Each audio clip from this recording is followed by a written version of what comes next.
Hello दोस्तों, आपका स्वागत है आपका अपना चैनल स्टडी विद अरविंद में। आज हम बात करेंगे इस वीडियो में महत्वपूर्ण अधिनियम के बारे में जो सभी परीक्षाओं के लिए उपयोगी है और ये सभी परीक्षाओं में पूछे जाते हैं। तो आप इस वीडियो को शुरू से अंत तक देखिए और इस चैनल को शेयर कीजिए और सब्सक्राइब कीजिए और लाइक कीजिए। तो चलिए आज देखते हैं इसमें से क्या क्या होने वाला है। तो पहला है हमारा वन संरक्षण अधिनियम, पर्यावरण संरक्षण अधिनियम, शिक्षा का अधिकार अधिनियम, महामारी अधिनियम, नरेगा अधिनियम और आपदा अधिनियम, एनजीटी, सूचना का अधिकार अधिनियम। इस सारा अधिनियम के बारे में इस वीडियो में बात करेंगे और ये सभी परीक्षाओं में पूछे जाते हैं जितने कम्पिटिटिव एग्जाम है। तो चलिए आज स्टार्ट करते हैं आज का सेशन। तो आप इस वीडियो को शुरू से अंत तक देखिए, आपको बहुत अधिक लाभ होगा।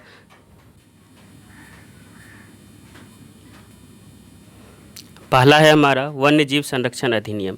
ये महत्वपूर्ण अधिनियम है। जितने भी अधिनियम आते हैं सारा याद रखिएगा आप, जितना अधिनियम संसद में लाया जाता है उस चीज़ का पहले दोहन हो जाता है, दोहन किया जाता है। इसीलिए सरकार उसके लिए अधिनियम लाती ताकि उसको बचाया जा सके। तो पहला है हमारा वन्य जीव संरक्षण अधिनियम जो 1972 में, ये बहुत बार पूछा गया अधिनियम है, वन्य जीव संरक्षण अधिनियम और पर्यावरण संरक्षण अधिनियम। तो आप इसको पूरा देखिए, शुरू से अंत तक देखिए। पहला वन्य जीव संरक्षण अधिनियम जो 1972 में आया था, इसका मुख्य उद्देश्य था जो गिर सिंह था, उस 1972 परियोजना, गिर सिंह परियोजना को बचाना था। जो गिर राष्ट्रीय उद्यान गुजरात में पड़ता है, गिर राष्ट्रीय उद्यान, उसमें एशियाई शेर के लिए प्रसिद्ध है वो। तो उसको, उसका दोहन हो रहा था, शिकार हो रहा था, उसको बचाना था, जिसके लिए 1972 में सरकार को संसद में एक अधिनियम लाना पड़ा जिसको वन्य जीव संरक्षण अधिनियम कहते हैं। 1972 में लाया गया और इसी के तहत टाइगर प्रोजेक्ट जो 1973 में पहला जिम कॉर्बेट राष्ट्रीय उद्यान की स्थापना की गई उत्तराखंड में, टाइगर प्रोजेक्ट। तो आप इसको ध्यान में रखिए। देख लेते हैं टाइगर डे कब मनाया जाता है। टाइगर डे 29 जुलाई को मनाया जाता है, बाघ दिवस। और लायन डे जो शेर दिवस 10 अगस्त को मनाया जाता है। एलिफेंट डे हाथी दिवस 12 अगस्त को, और 12 अगस्त को राष्ट्रीय युवा दिवस भी मनाया जाता है। तो आप इसको ध्यान में रखिए, महत्वपूर्ण डेट है वो। नेक्स्ट हमारा पर्यावरण संरक्षण अधिनियम। पर्यावरण संरक्षण अधिनियम 1986 में आया था।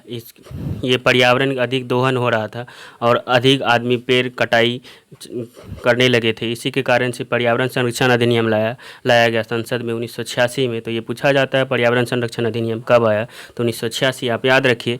नेक्स्ट जितना डेट वाइज होगा सारा हम अधिनियम इस वीडियो में बात करेंगे। तो आप इस वीडियो को शुरू से अंत तक देखिए।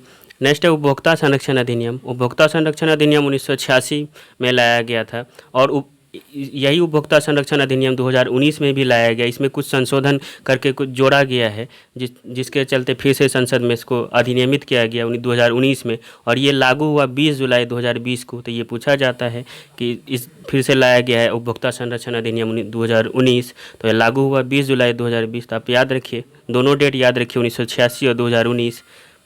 नेक्स्ट हमारा विश्व उपभोक्ता संरक्षण दिवस कब मनाया जाता है। तो विश्व उपभोक्ता संरक्षण दिवस 15 मार्च को मनाया जाता है और राष्ट्रीय उपभोक्ता संरक्षण दिवस 24 दिसंबर को मनाया जाता है। विश्व वाला 15 मार्च और राष्ट्रीय 24 दिसंबर, ये दोनों डेट इंपॉर्टेंट है। नेक्स्ट है हमारा राष्ट्रीय शिक्षा नीति जो 1986 में लाया गया था, राष्ट्रीय शिक्षा नीति।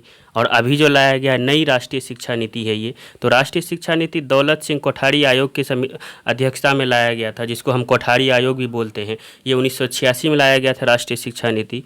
इसका जो काम था ये 10+2 पर आधारित था, राष्ट्रीय शिक्षा नीति जो 10+2 हम बोलते हैं हम लोग। और इस बार नई राष्ट्रीय शिक्षा नीति लाया गया था जो 29 जुलाई 2020 से पूरे भारत में लागू है, और लागू करने वाला भी पहला राज्य कर्नाटक है।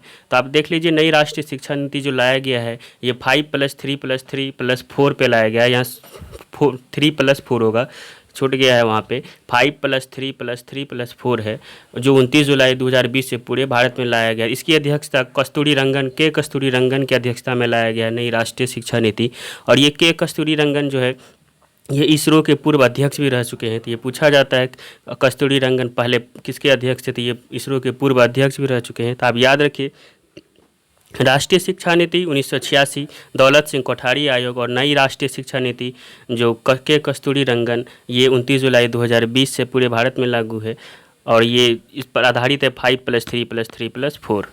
नेक्स्ट हमारा भारतीय प्रतिभूति एवं विनिमय बोर्ड, इसको हम सेबी बोलते हैं, security and exchange board of India.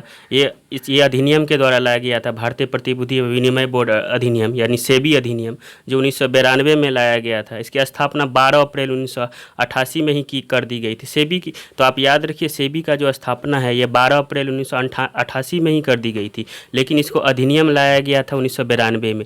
ये एक हर्षद मेहता थे जो कि इसमें बहुत बड़ा घोटाला हुआ था सेबी में, जिसके चलते सरकार को एक अधिनियम लाना पड़ा। और सेबी का काम होता है ये जितने स्टॉक एक्सचेंज है उसको रेगुलेट करना, ये सेबी का ही ये कार्य है, स्टॉक एक्सचेंज को रेगुलेशन करना। तो आप याद रखिए, सेबी अधिनियम आया था 1992 और सेबी की जो स्थापना हुई थी वो 12 अप्रैल 1988 को ही कर दी गई थी। नेक्स्ट है हमारा प्रोजेक्ट एलिफेंट। तो आप प्रोजेक्ट टाइगर देख लिए थे जो 1973 में आया था, ये प्रोजेक्ट एलिफेंट 1992 में। अब प्रोजेक्ट लायन 15 अगस्त 2020 ये प्रधानमंत्री की घोषणा के बाद प्रोजेक्ट लायन को भी लाया गया है। तो आप याद रखिए, प्रोजेक्ट टाइगर 1973, प्रोजेक्ट एलिफेंट 1992 और प्रोजेक्ट लायन 15 अगस्त 2020 जो एशियाई शेर के संरक्षण के लिए इसको लाया गया है। नेक्स्ट हमारा पृथ्वी सम्मेलन जो 1992 में हुआ था। तो हम बता चुके हैं जो एक डेट में जितना होगा सारा हम इस वीडियो में चर्चा करेंगे। तो पृथ्वी सम्मेलन 1992 जो रियो डी जेनेरियो ब्राज़ील में हुआ था।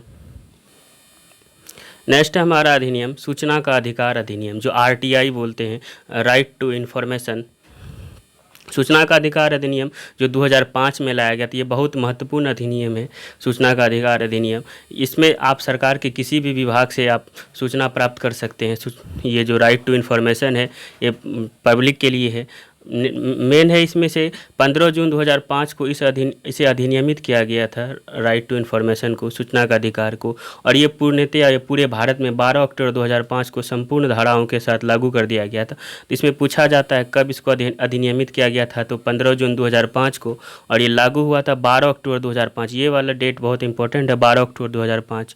तो आप याद रखिए, अधिनियम आया था 2005 में, लागू हुआ था 12 अक्टूबर 2005 को।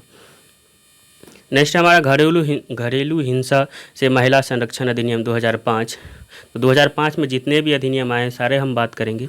तो घरेलू हिंसा से महिलाओं के संरक्षण, ये महिलाओं को हिंसा नहीं करने के लिए अधिनियम लाया गया था।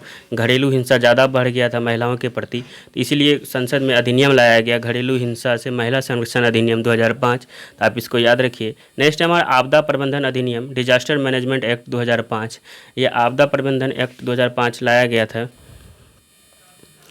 नेक्स्ट है हमारा, ये सबसे महत्वपूर्ण है, राष्ट्रीय ग्रामीण रोजगार गारंटी अधिनियम, जिसको हम नरेगा बोलते हैं, बाद में यही बदल करके मनरेगा हो जाता है। तो राष्ट्रीय ग्रामीण रोजगार गारंटी अधिनियम जिसको 2005 में लाया गया था। तो आप याद रखिए, इसका अधिनियम था 2005।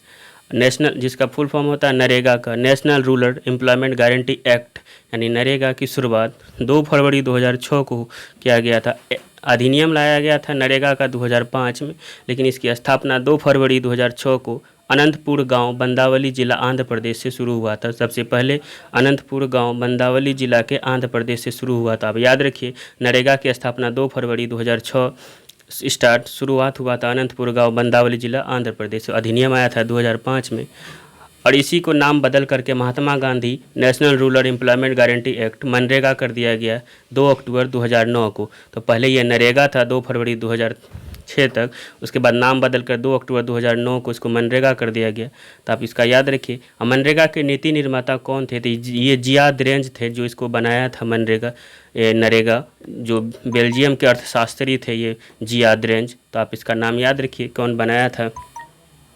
नेक्स्ट हमारा, इस योजना का केंद्र और राज्य सरकार के मध्य वित्तीय अनुपात। तो इसमें ये मनरेगा अधिनियम, मनरेगा में जो पैसा मिलता है आदमियों को, इसमें 90% या 100 रुपया में 90 रुपया केंद्र सरकार देती है और 10 रुपया राज्य सरकार वहन करती है। और इसमें 100 दिन का रोजगार की गारंटी दिया गया है। इसमें अभी कोई राज्य अपना योजना बढ़ाया भी है जो 150 दिन कर दिया है। तो आप याद रखिए, इसमें 90% सेंट्रल गवर्नमेंट का है और 10% राज्य सरकार देती है पैसा। नेक्स्ट हमारा, ये महत्वपूर्ण अधिनियम है शिक्षा का अधिकार RTE, जिसको राइट टू एजुकेशन बोलते हैं, शिक्षा का अधिकार अधिनियम, जिसको 2009 में लाया गया था संसद में।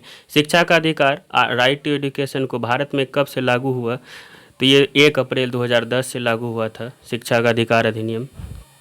ये लाया गया था 2009 में और लागू हो गया ये अधिनियमित होकर के 1 अप्रैल 2010 से पूरे भारत में, सिर्फ जम्मू कश्मीर को छोड़कर लागू हुआ था। नेक्स्ट है आरटी राइट टू एजुकेशन अधिनियम का उद्देश्य 6 से 14 वर्ष की आयु के सभी बच्चों को प्राथमिक शिक्षा प्रदान करना था। इसमें याद रखिए आप, निःशुल्क शिक्षा प्रदान करना नहीं था जो लाया गया था 2009 में अधिनियम। निःशुल्क शिक्षा बाद में लाया गया था। नेक्स्ट है, निःशुल्क एवं अनिवार्य शिक्षा संविधान के किस अनुच्छेद में जोड़ा गया है?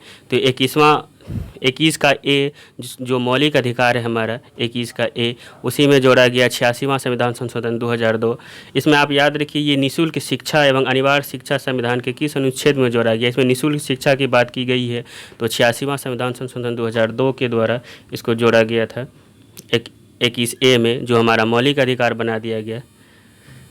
नेक्स्ट है, सर्व शिक्षा अभियान कब से लागू हुआ? तो ये 2010 से लागू हुआ है। जो मध्याह्न भोजन है योजना MDM, जो मिड डे मील योजना को पूरे भारत में कब से लागू किया गया? तो 15 अगस्त 1995 में जो बच्चों को भोजन दिया जाता है स्कूल में, ये मिड डे मील है, 15 अगस्त 1995 आप इसको ध्यान में रखिए और ये एग्ज़ाम में पूछे जाते हैं। ये महत्वपूर्ण है। नेशनल ग्रीन ट्रिब्यूनल NGT जिसको बोलते हैं, ये बहुत बार पूछा गया है।